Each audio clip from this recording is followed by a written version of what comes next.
मुंजा horror legend, horror story. कहते हैं कि जहां अच्छाई है वहां बुराई भी है, जहां रोशनी है वहां अंधेरा भी है। वैसे ही अगर देव है तो असुर भी।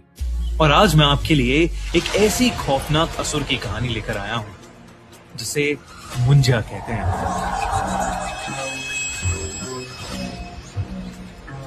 रिसेंटली मैंने एक नई मूवी मुंजा का ट्रेलर देखा, जिसे देखकर मैं बड़ा इंप्रेस हो गया।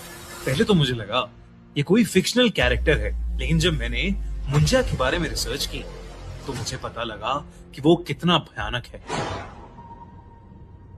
ये कहानी अभिनव और जय की है, जो बचपन से ही बहुत अच्छे दोस्त थे। दोनों महाराष्ट्र के एक छोटे से शहर में पैदा हुए थे और समुद्र किनारे बसे उसी शहर में बड़े हुए थे। पर आज का दिन कुछ अलग था। आज अभिनव का 18th बर्थडे था। जय ने अभिनव के बर्थडे के लिए एक बहुत ही स्पेशल आइडिया सोच रखा था। वो अभिनव को रात 12 बजने से ठीक पहले ही एक बीच पर ले गया। पर 12 बजते ही जय ने अभिनव को हैप्पी बर्थडे विश किया और अपने बैग से एक शराब की बोतल निकाली। अभिनव वो बोतल देखकर थोड़ा चौंक गया। आज से पहले उन दोनों में से किसी ने कभी शराब को हाथ तक नहीं लगाया था। जय ने अभिनव से कहा कि ये उसकी बर्थडे सेलिब्रेशन का ही एक हिस्सा है। अभिनव भी अपनी लाइफ में एक नया एक्सपीरियंस लेना चाहता था, इसलिए उसने जय की बात झट से मान ली। वो दोनों समुद्र के किनारे काफी देर तक बैठकर शराब पीते रहे। कुछ देर बाद जय को जोर से टॉयलेट आ गया। वो उठकर एक पेड़ के पास टॉयलेट करने चला गया, लेकिन नशे में धुत जय ने ये देखा ही नहीं कि वो पेड़ कोई आम पेड़ नहीं, बल्कि एक पीपल का पेड़ था। टॉयलेट करते हुए अचानक से जय के सर पर एक पत्थर आ पड़ा। जय ने पेड़ की तरफ सर उठाकर देखा तो उसे वहां कोई नहीं दिखा। इतने में अभिनव भी उस पेड़ के पास आ गया। उसके हाथ में एक खाली बोतल थी और उसने मजाक में उस बोतल को जोर से जय के पास फेंका। वो बोतल सीधा उस पीपल के पेड़ पर जा लगी और उसके टुकड़े टुकड़े हो गए।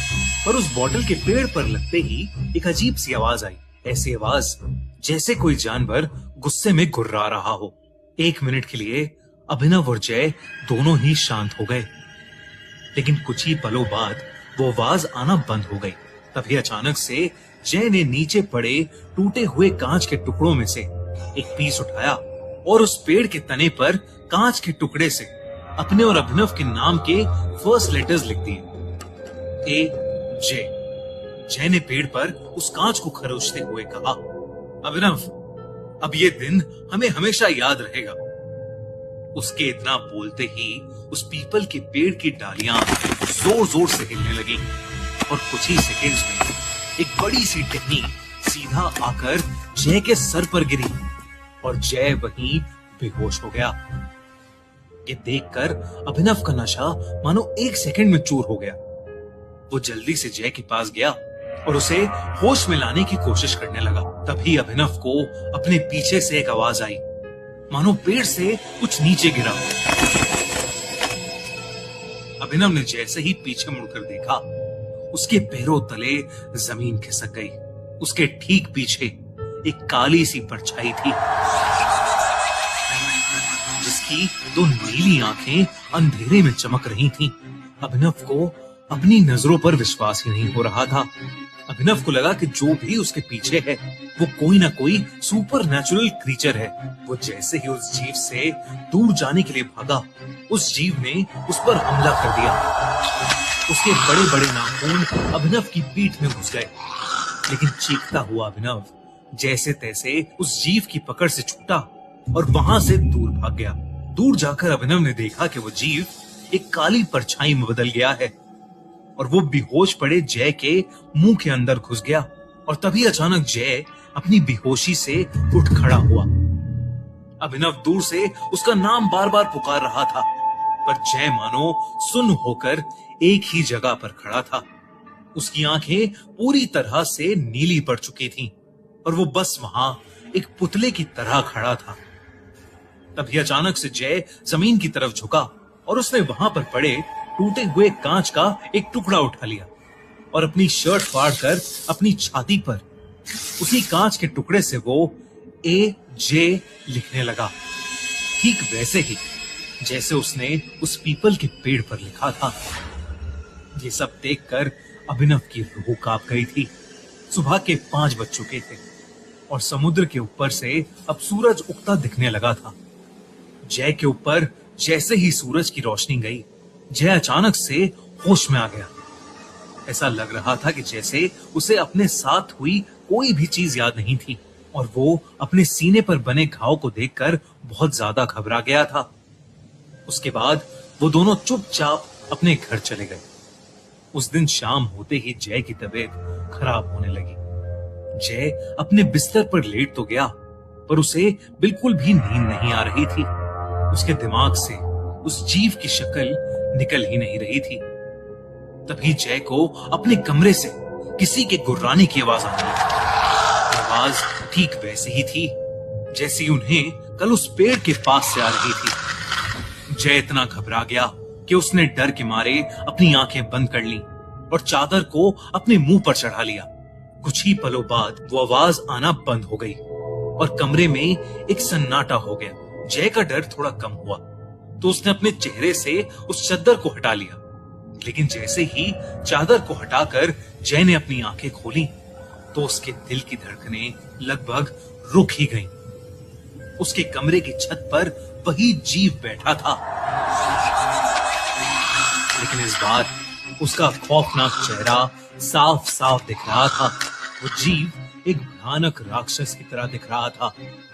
उसकी चमड़ी बिल्कुल पेड़ के तने जैसी थी और उसका चेहरा बिल्कुल एक छोटे बच्चे जैसा था। इससे पहले कि जय कुछ कर पाता, उस भयानक राक्षस ने जय पर अटैक कर दिया। उधर अभिनव बहुत घबराया हुआ था। जब उसके पापा ने उससे उसके घबराहट की वजह पूछी तो उसने अपने पापा को पूरा किस्सा बताया कि उनके साथ पिछली रात क्या हुआ था। अभिनव के पापा शहर के माने जाने वाले पंडित थे, लेकिन अभिनव की बात सुनकर उनका दिल दहल उठा। उन्हें समझ आ गया कि उनके बेटे अभिनव और उसके दोस्त जय के ऊपर मुंजिया का साया आ चुका है।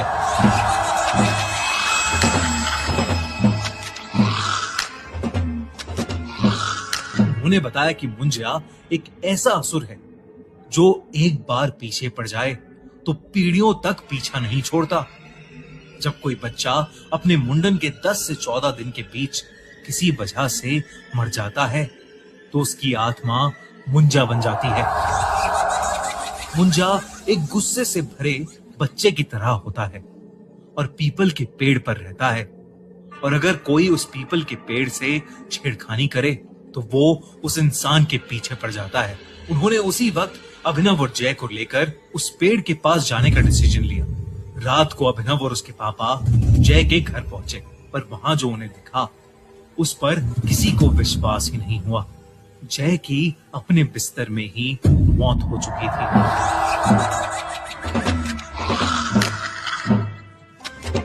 उसके चेहरे पर ऐसा एक्सप्रेशन था मानो मरने से पहले उसने अपनी मौत को करीब से देखा हो।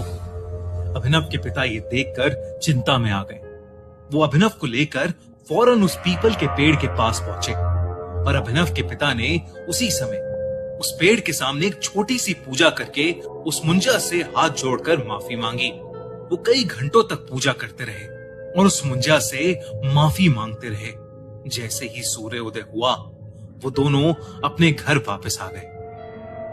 उस दिन के बाद से अभिनव को कभी वो मुंजा नहीं दिखा, लेकिन अभिनव ने अपने सबसे करीबी दोस्त को खो दिया था। आज भी अभिनव शराब को हाथ नहीं लगाता और रात के समय पीपल के पेड़ के पास से कभी नहीं गुजरता।